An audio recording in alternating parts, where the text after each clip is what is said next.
Good evening, all of you. I hope you're all doing well. And today we are going to do conjunctions, coordination, and a subordination. And I am Deepa. I'll be taking you through the session. And I hope the sessions that you have already had are clear and you're able to understand what you have to do and how you have to go through the concepts. And I hope you're doing the worksheets that are attached in the that are available on the app so that for acing any test, it is very important that you know the concepts well. That is when you will be able to do better with every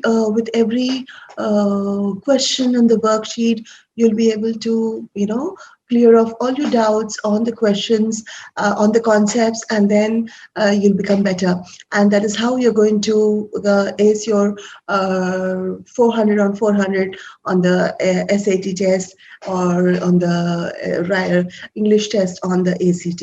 So let's start with conjunction today. And when we are talking about conjunction, I would like to tell you that it is an important part of your SAT test or an ACT test again of the writing part, because what happens is conjunctions are basically the connecting words or the linking words that will join the words, and you should know when which conjunction to use when and how it joins the words. So let's kickstart the program and let's take that session and then go forward with it and understand how it's. Okay, so let me take it through. Okay, when I'm talking about conjunctions, I would like to tell you that they are basically words that are that will join to words or to phrases or to um, that will join to words, phrases, or sentences, parts of sentences. Now, when I'm talking about this, I would like to tell you that conjunctions. Now, what does coordination and subordination mean? When I talk about coordination and subordination, I'm basically talking about just a small second.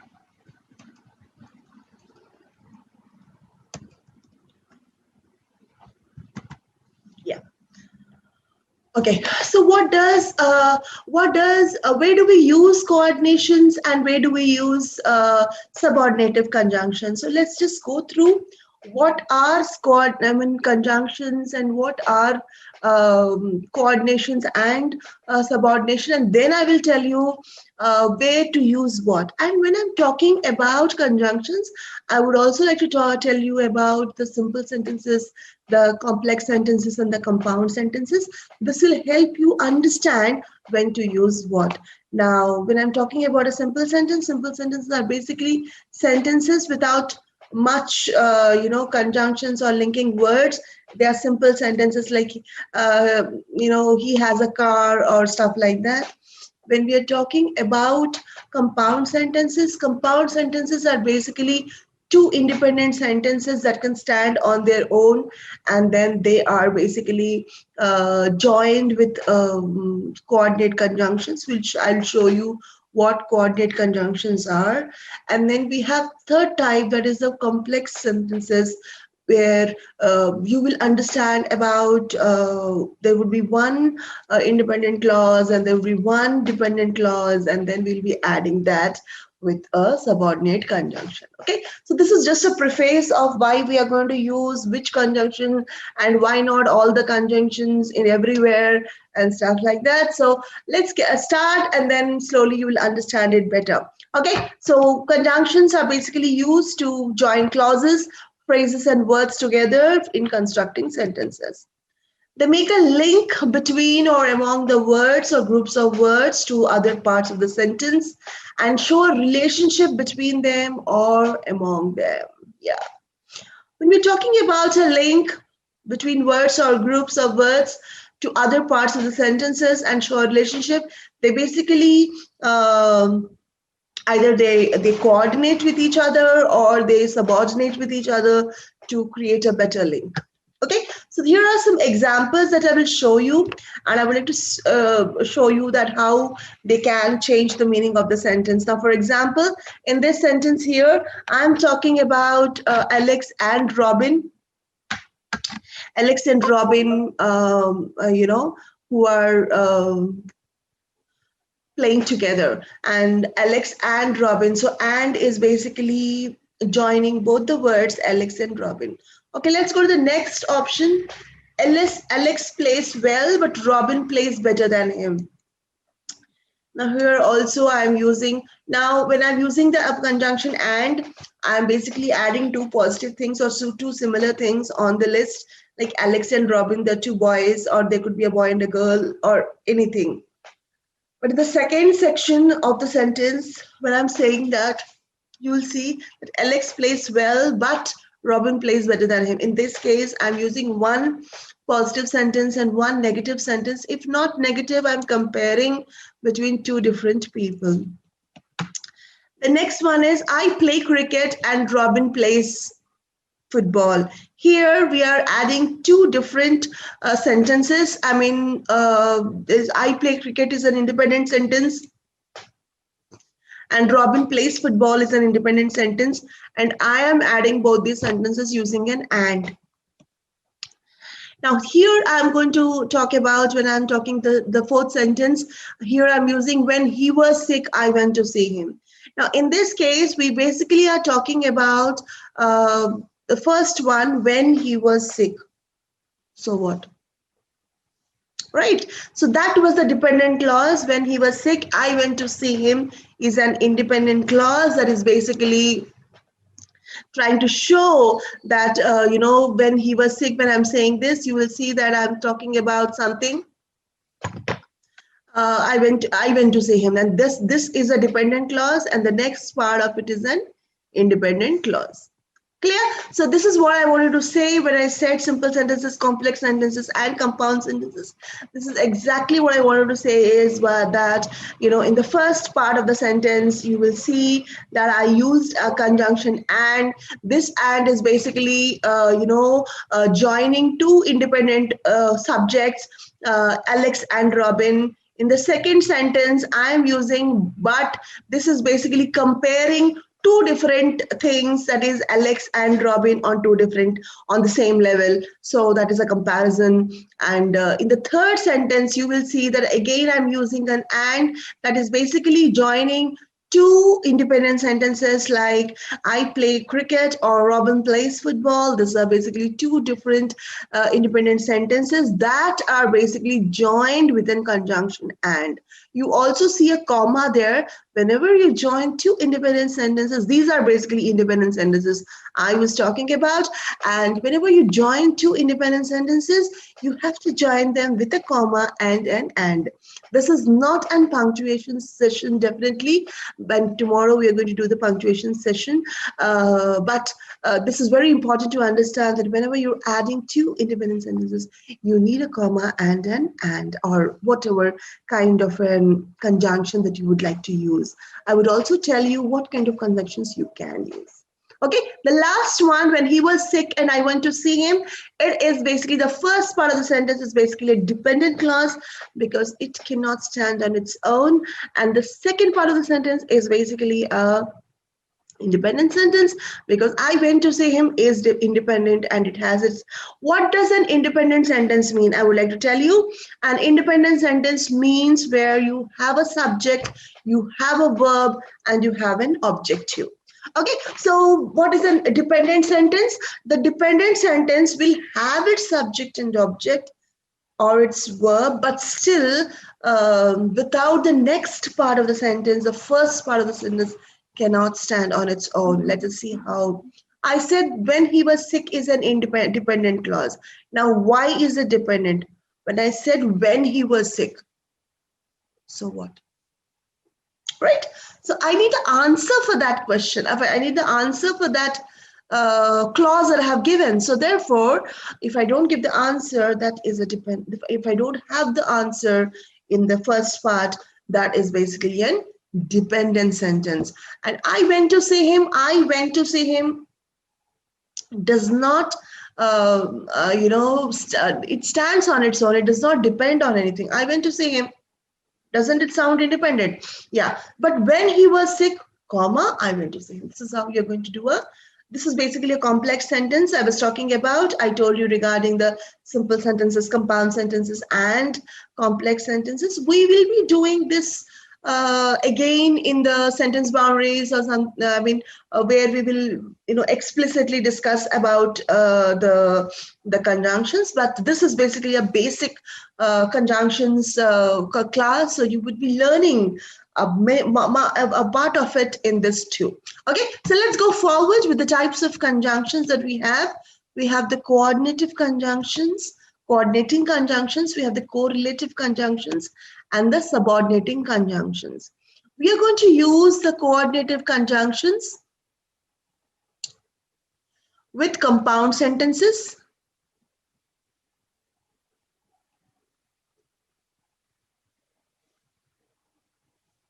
With compound sentences, we are going to use the correlative conjunctions. The correlative conjunctions are basically they come in a pair, so we can use them in compound complex sentences, or depends wherever we would want to use.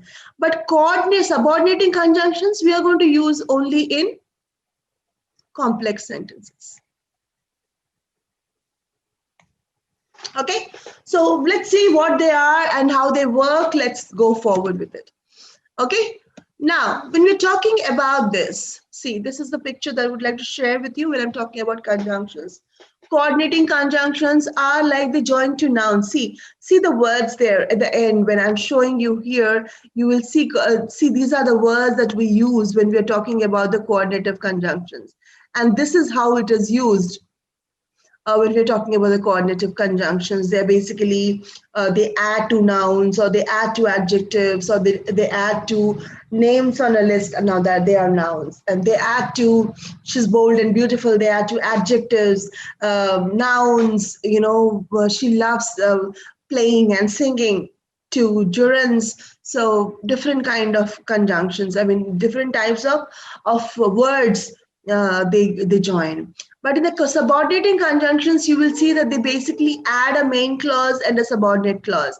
Now, when we are speaking about main clause and the subordinate clause, they're basically the complex sentences where the main clause is basically the independent sentence and the subordinate clause is basically the dependent sentence. So you will see we will wait here. We will wait here is basically the main clause or the independent clause. It can stand on its own. It has its own subject, it has its own verb, and it has its own object. But until the rain stops, until the rain stops can stand on its own?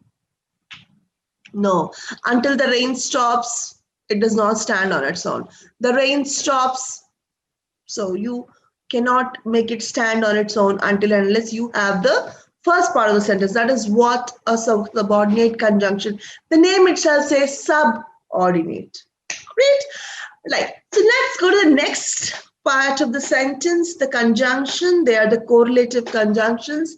And when we're talking about the correlative conjunctions, they are basically, they come in a pair, like either or, neither nor, not only but also, not but, as so, although yet.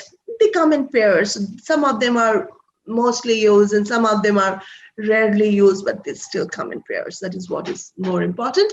So let's go forward and check what more we can learn about coordinative conjunctions. Yes, the job of a coordinating conjunction is to join two words, two phrases, or two dependent sentences. See, we have two words here, then we have two phrases here, and then we have two independent clauses here. So these are basically what we are going to join, which are parallel in structure. We'll also see what they mean. Let's see. Now, what the coordinative conjunctions, they always come in, come like fanboys. We call them the fanboys. Now, all these fanboys are basically important to join compound sentences. And let's check that. Now, these are the fanboys. Fanboys are for, and, nor, but, or, yet, so. These, you can remember them using the mnemonic fanboys. Let's check. Example, we went to the stadium and enjoyed the cricket match. Now, when we're talking about this, let's see. We went to the stadium, stands on its own, and we enjoyed the cricket match. That also can stand on its own. So therefore, both of them are basically compound sentences. Do you want an ice cream or chocolate? 2 words. Go away. Command. Never come back. Command. And they are being joined with an and. So now here, this is where we are going to talk about the compound sentence, and compound sentence is with a coordinative conjunction only. And let's check how. Coordinative conjunctions are sometimes referred to as fanboys.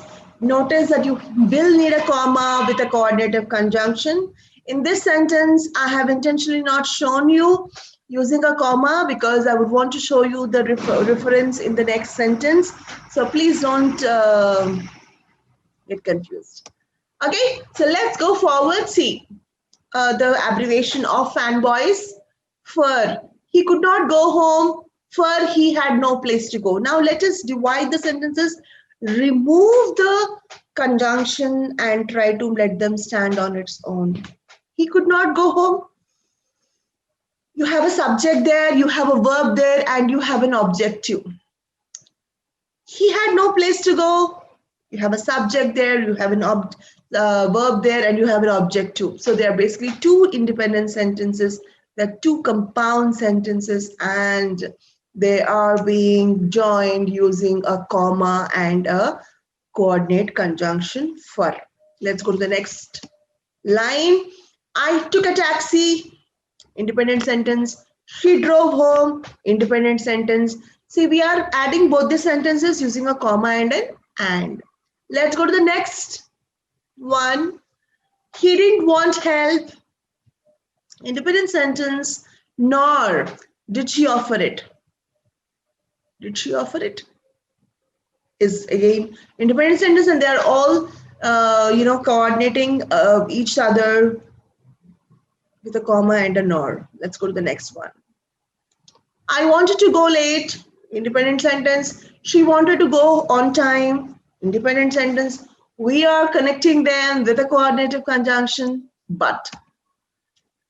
She cooked dinner, independent sentence. She went out to a restaurant, independent sentence. We are coordinating with the word or. So now we are going to, what I'm going to show you is that when I'm talking about independent sentence, when I'm talking about the coordinative conjunctions, I would like to show you how I'm using a comma and then coordinative conjunction to, fit in, and then how you will see that you'll be able to abbreviate with that word. Let's check this out.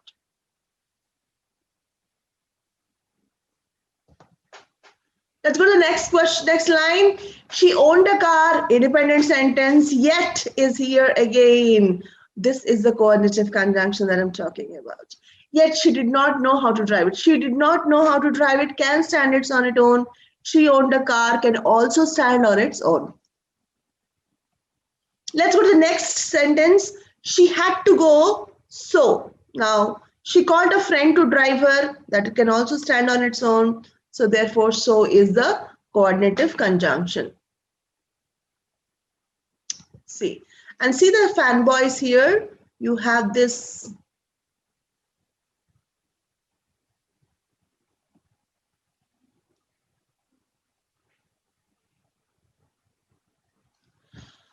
You have this whole thing.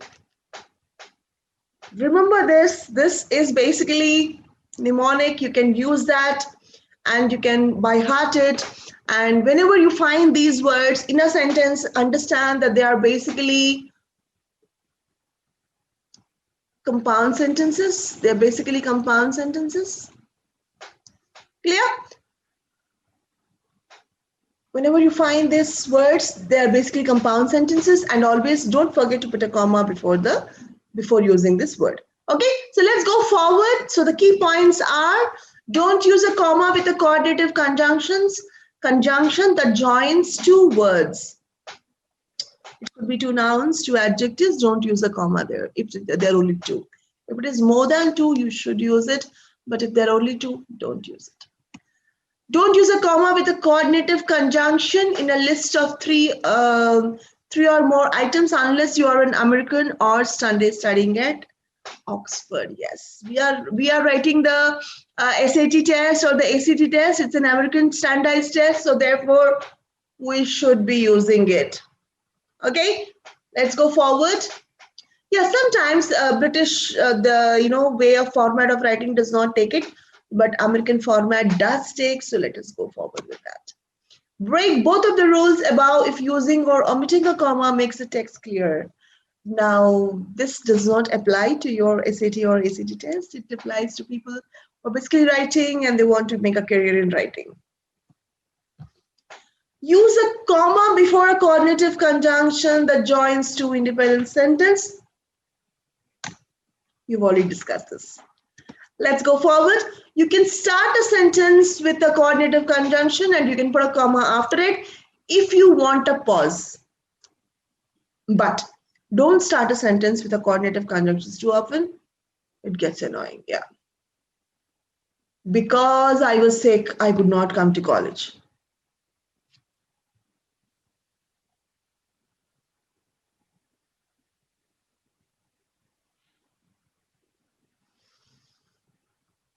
Is because a coordinative conjunction? No. So we cannot use that. So let's check some other sentence. Let's start with, and she went out with me. But then, why? I can make a better sentence, right? So let's stop making sentences with coordinative conjunction and let's start going. You know what? Writing or using words is the essence of how you are, how your personality is. So make a better personality by expressing better, communicating better, and writing better. So let's go forward with the conjunctions. Yes, now. When you're making a sentence, and I said that you converse better, make better, I would like to tell you that whenever you're making conjunctions, uh, whatever expression that you would want to give, always make sure that it reflects your personality. And how you express yourself and how you communicate is a way of assessing others will assess your personality. So this is on a larger level that I'm talking about, not in pretext of your SAT or ACT examination. But what I'm trying to tell you is that when you want to express, always make sure that you express with dignity and sophistication. And using the right conjunction actually ensures that. Okay, so let's go forward with correlative conjunctions. Correlative conjunctions are very, very sophisticated. It is more like in conventional speaker when you use a correlative conjunction because you exactly know what you're using and how it is going and stuff like that. And let's check. A correlative conjunction uses a set of words in a parallel sentence structure to show a contrast or to compare the equal parts of a sentence. Therefore, correlative conjunctions have a special connection. Let's check the connection. See, these are some of the words that I'm talking about when we're discussing not only but also, either or, neither nor, but, sorry.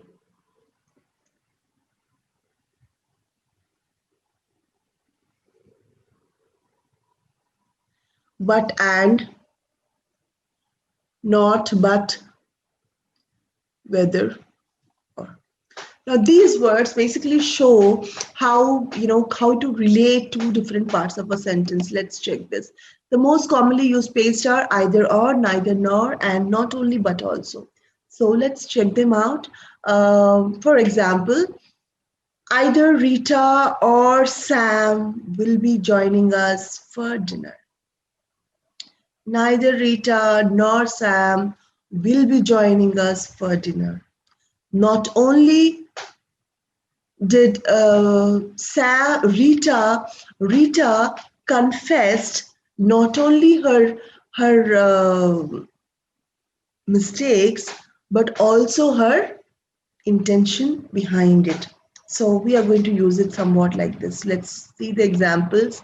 Neither Alex nor Robin can play baseball. I want both ice cream and a chocolate. Let's add something else. I want both ice cream and a pie. He adds not only the ice cream but also the chocolate. So make sure that when I'm writing it, see the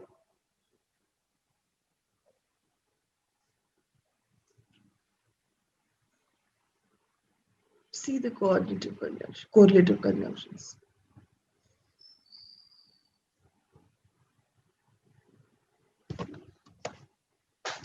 Okay, I'm sorry.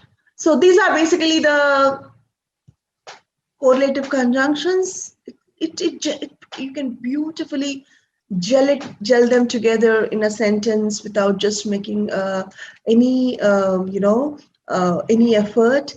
And that is what I said when I said that when you express better, when you communicate better, that's what reflects your personality. And these are some the correlative conjunctions definitely require a sense of understanding, a sense of a sense of understanding about how to use them and when to use them and why not to use them or when not to use them. Okay, so let's go forward. I really love correlative conjunction because they beautifully take you through a conversation with utmost beauty. Okay, so the key points are that position your correlative conjunctions in your sentence so that the same type of words follow each one. In other words, use a parallel structure. We'll be talking about parallel structures too, so don't worry about that. Parallel structures are nothing. If you're using a degree of comparison, so we should continue using that in the whole sentence. If we are using a gerund form, we should continue using that. And if you are using one kind of a tense, we should be continue using that in the whole sentence. We cannot keep jumbling from one part of the sentence to the other or one tense to the other. No, we cannot do that. Okay, so let's go to the second one. Don't use a comma with a correlative conjunction unless the words after could be a standalone sentence, contain a verb, subject, and a verb, and convey a complete idiom. So please make sure that you don't add commas and in a correlative conjunctions. Only in case of coordinate conjunctions, you need a comma to make them stand. Okay, now treat a subject that features either or, neither nor as singular if the elements after the conjunctions are singular. If one is singular, but put it nearest to the verb and use a plural verb. Now, we have also done this when we were doing the articles, when we were doing the subject verb agreement yesterday, when I was telling you, for example, if you have a sentence like neither Rita nor Sam is coming to the party, I have Rita and Sam as singular subjects, so therefore I need not have any problem. But if at all we have neither Rita nor her friends are coming to the party. Now here I have neither Rita. Rita is a singular subject and her friends are a plural subject. But in that case, what I have to do is I'm using neither nor or either or. In that case, the first one, Rita, is a singular subject, whereas the second one, her friends are a plural subject. So I need to make sure that I am placing the noun and the verb together that are plural in number.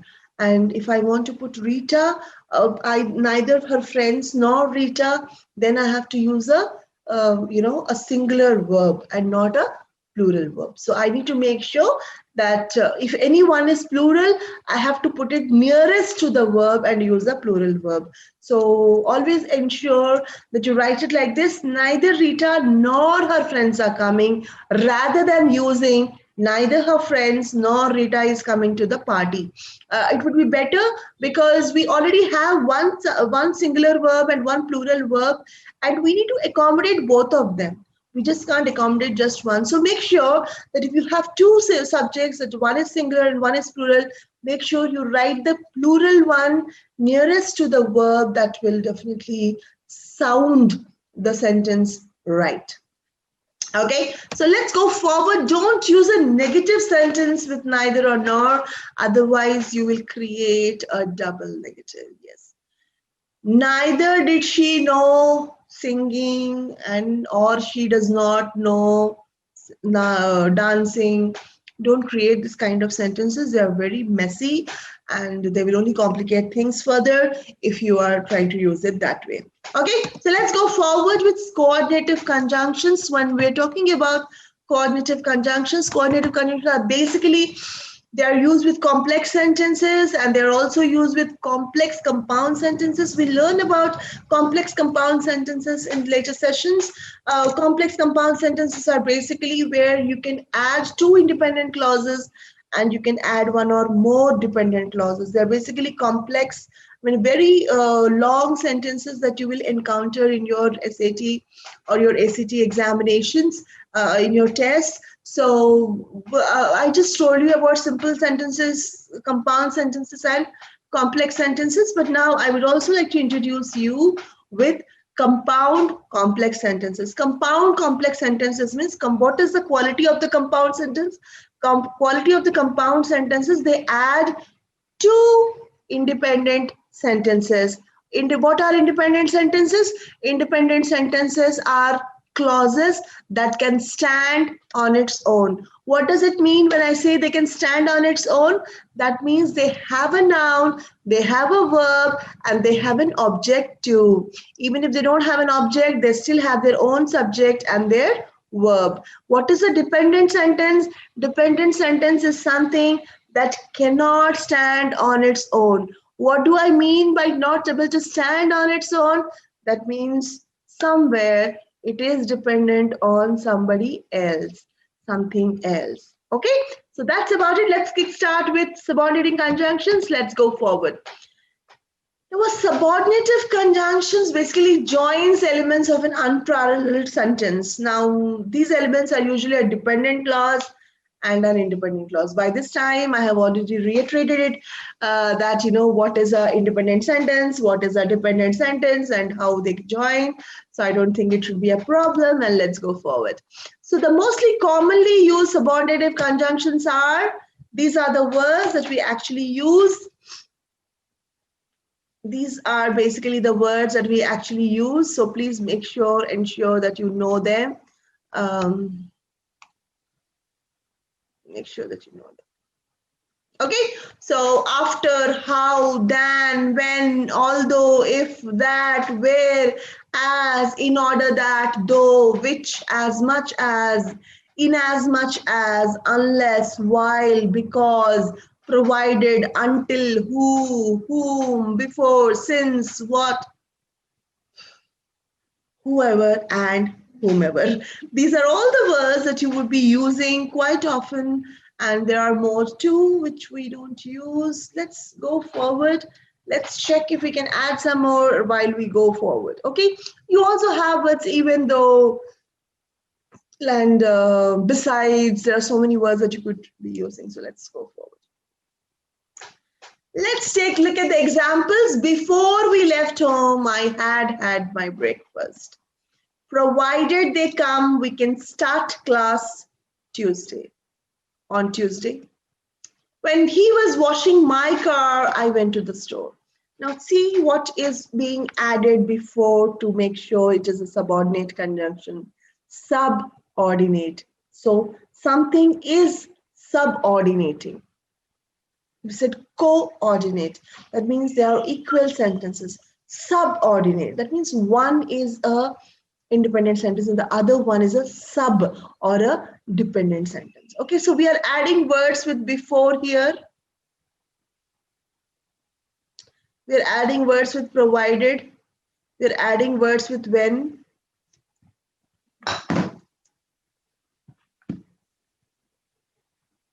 Okay, let's go forward. Even though the weather was horrible, they still went outside. So when we are talking about even though, now even though is again a coordinative conjunction. So what are the key points? Let's have a quick review of all the key points. If your squad subordinate conjunction heads up a clause at the start of your sentence, offset the clause with a comma. Okay,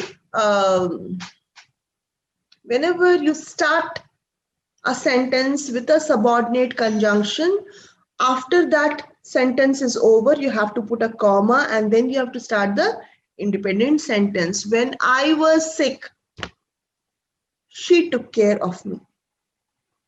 So now, when I was sick, what happened? So when I was sick, put a comma and then she took care of me.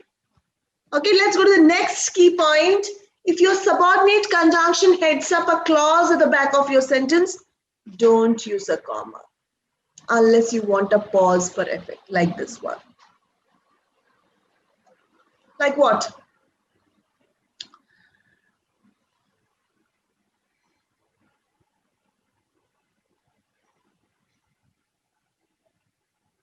I always wanted to go home, though I never did. Now, when I'm using a sentence like this, I don't need a comma because I'm using the subordinate conjunction in the middle, right?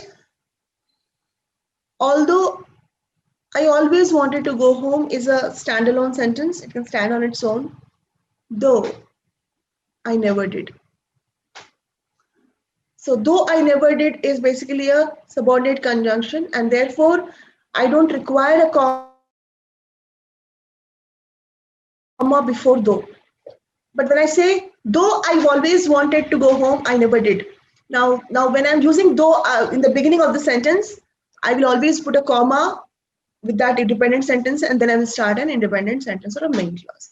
Okay, so that's about subordinative conjunctions and complex sentences with subordinate conjunctions. Complex sentences are made with coordinate subordinate conjunctions only. So one type of dependent sentence is introduced by a word called the coordinative subordinative conjunctions. The clause does have a subject and a verb, but it begins with a coordinate subordinating conjunction. We have already discussed this, how we have do it. When I was sick, I went home. Now, when I was sick, when is basically a subordinate conjunction. We are starting the sentence with a subordinative conjunction. Though it is very annoying to see a sentence starting with a coordinative conjunction, but whenever a sentence starts with a subordinative conjunctions, it is basically a conventional speaker who is speaking it because one who knows how to use language. Okay, when a clause starts with a subordinative conjunction, the clause becomes independent. It cannot stand alone. Okay, so I think the concepts are pretty clear, and where we have to use it, how we have to use it, when we have to use it is also clear. So now let's start with some question answers to further hone the concepts that we have already instilled.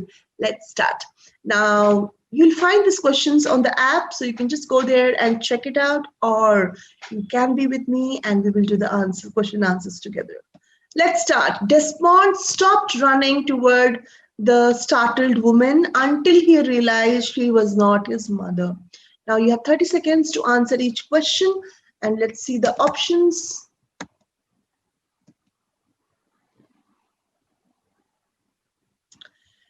Now we have three options here, and let's check what are they. Desmond stopped running toward the startled woman, towards, basically it is towards the startled woman, until he realized she was not his mother. What do you think? Is it going to be until, it's going to be a no change, or it's going to be a woman which, or it is going to be a woman when? Yes, we'll go with woman when, because it talks about basically, that the next part of the sentence says when he realized she was not his mother. Desmond stopped running towards the startled woman when he realized she was not his mother. Clear?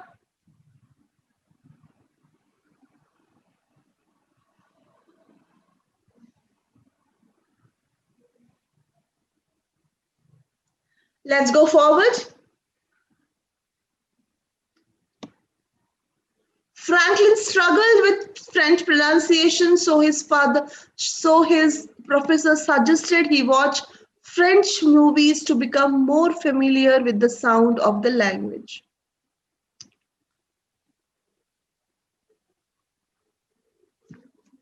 Let's look at the options.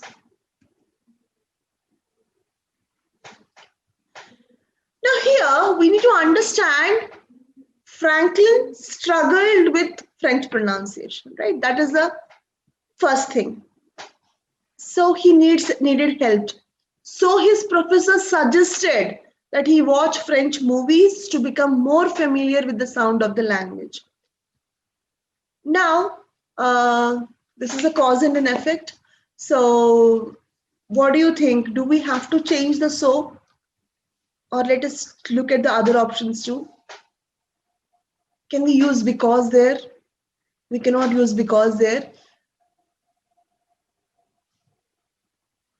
Can we say Franklin struggled with French pronunciation because his professor suggested? So that is not going to be the right thing. The next one is yet. I don't think that also will suffice. Or we'll go with the no change. That's the best option because but no change shows that Franklin struggled with French pronunciation. That is the reason his professor suggested so that he can make it better. Okay, so this is basically they are two different parts. Now because this happened, this was suggested. Okay, so let's go forward. Some scientists propose that thumb sucking in children is a habit which is developed at random, and recent theory suggests that it is a neurological and genetically based. Now we have to understand the components of the sentence. Let's check this one. Some scientists propose that thumb sucking in children is a habit which is developed at random. Yes. So anybody can have it is what it says. But so, and it says, and recent theory suggests. Now, whenever you read a sentence, don't go to the options first. That's the key. You know, if you go to the options first, then you will be confused. But if you have an answer already on your head, you will not be confused. For example, when it is developed at random and recent, you can use and only when it complements the first one. You cannot use and with a different theory. Now here it is a different theory altogether because the first one says the thumb sucking is in children is basically developed in random. That means it has nothing to do with your neurological and genetical structure. But the second theory says, but the second part of the sentence says that it is basically neurological and genetically based. So therefore and cannot go. Therefore, what goes is but. Let's check if we have those options, that option.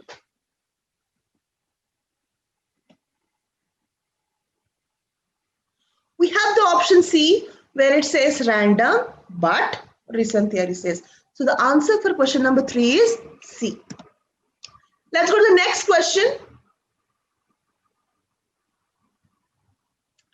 As the hot air balloon got close to the surface of the lake, Ginger jumped and landed in the water, and she could not take one more terrible joke of the pilot.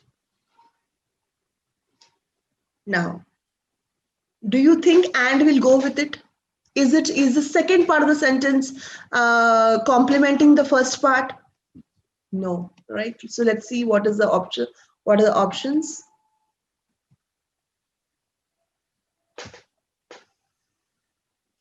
As the hot air balloon got close to the surface of the lake, Ginger jumped and landed in the water because she could not take one more terrible joke from the pilot. So therefore, the best thing that I can say is D, because.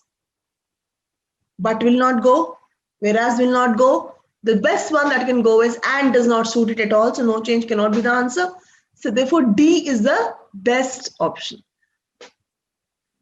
Let's go to the next question.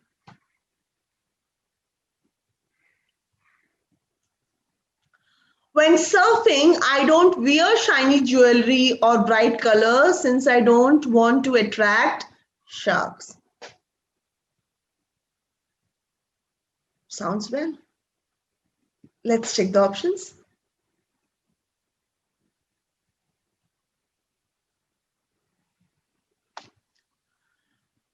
Now, when surfing, I don't wear shiny jewelry or bright colors since I don't want to attract sharks is good. But can we make it better? Let's check it out. So that I don't attract sharks. Sounds better. Provided that no, does not go well. Because I don't want to attract sharks.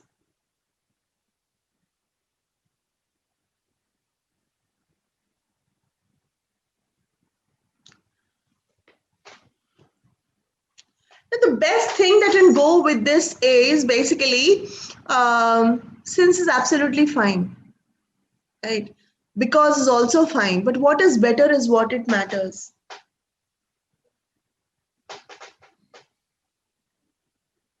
And so that is also fine.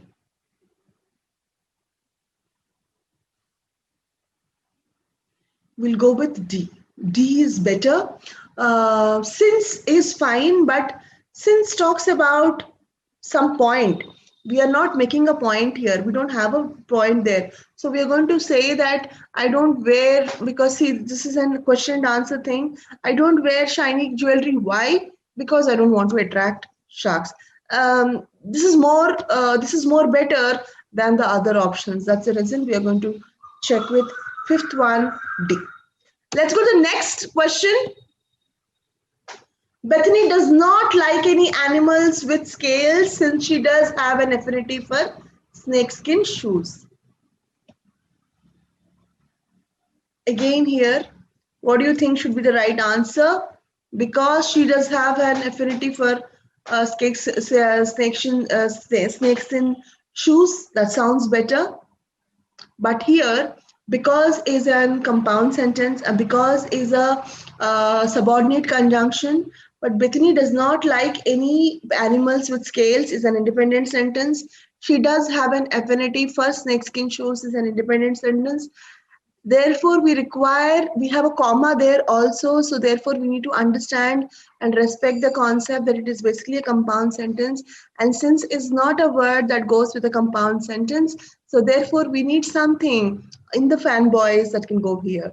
So let's check what are the options. As will suit better, but let's check if we have that.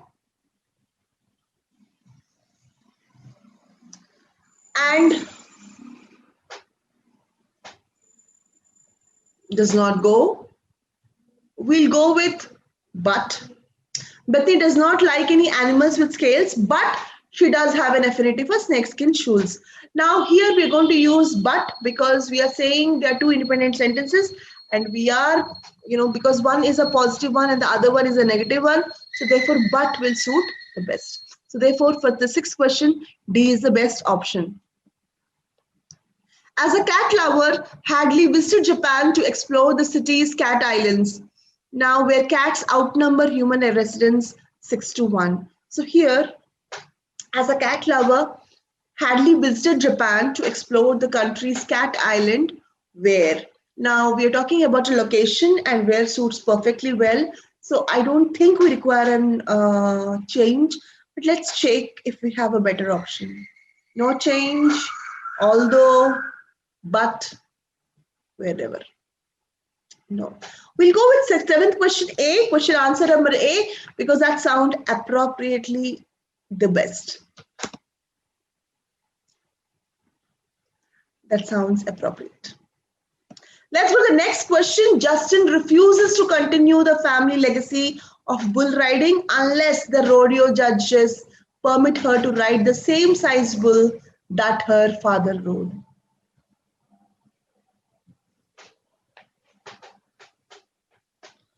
Unless is a coordinative conjunction, the rodeo judge permit her. It is basically a complex sentence and we need something that is apt unless looks better, but let's check the other options if we can have a better option. No change and provided that, because I don't think because will go, so D is eliminated. Provided that, no, in that case unless is better, and will definitely not go because she refuses to continue unless this happens. So therefore for the eighth question, A is the right option. Let's go to the next one. In 1892, Americans wanted a public structure to rival the Eiffel Tower. For an engineer named George Ferris designed the Ferris wheel.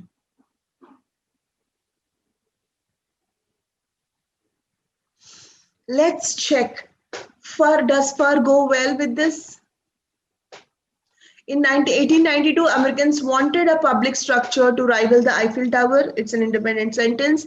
An engineer named George Ferris designed the Ferris wheel. This is also an independent sentence. And let's check if fur is the best option or we have other options too.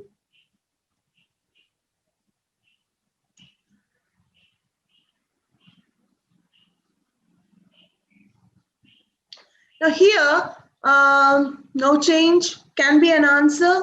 Although an engineer, no, we are not looking for that. So definitely B is not the option.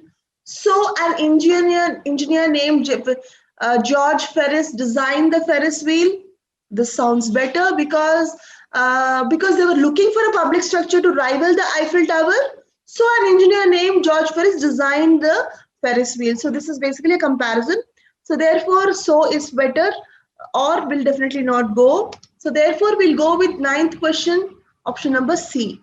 Rather than for an engineer does not suit well, so therefore we'll go with C. Let's go to the next question. Andre and Chuck played chess together every day, but after 15 years, Andre had only won once. So, but does it sound well? It doesn't sound right to me. Let's check the options, and if you have a better option, we'll switch on.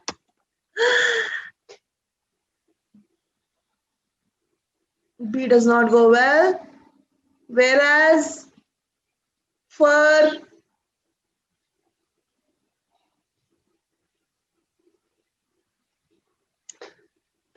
let's check this option. Andre and Chuck played chess together every day. We're talking about after 15 years.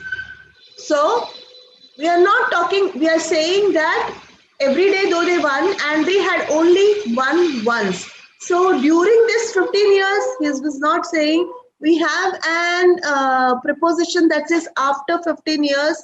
So therefore we require, but definitely does not suit because we need something, we have to talk about that point. So therefore C is the best option, whereas after 15 years, Andre had only won once. So therefore we'll go with for the 10th question, we'll go with the option C. Let's go to question number 10, 11. Rather than being the monster, Frankenstein was actually the scientist in Mary Shelley's classic book. Now, we are already saying that Frankenstein was actually the scientist in Mary Shelley's classic book. Only thing that we have actually misunderstood that character. So therefore, rather than being the monster, we are not asking about an action. Rather than being the monster, why don't you become the scientist? We're not saying that. We are saying the first part of the sentence definitely rather than does not fit well. Frankenstein was actually the scientist in Mary Shelley's classic book. So therefore, we want to say that something that will clarify that probably we miscalculated. So let's check the options.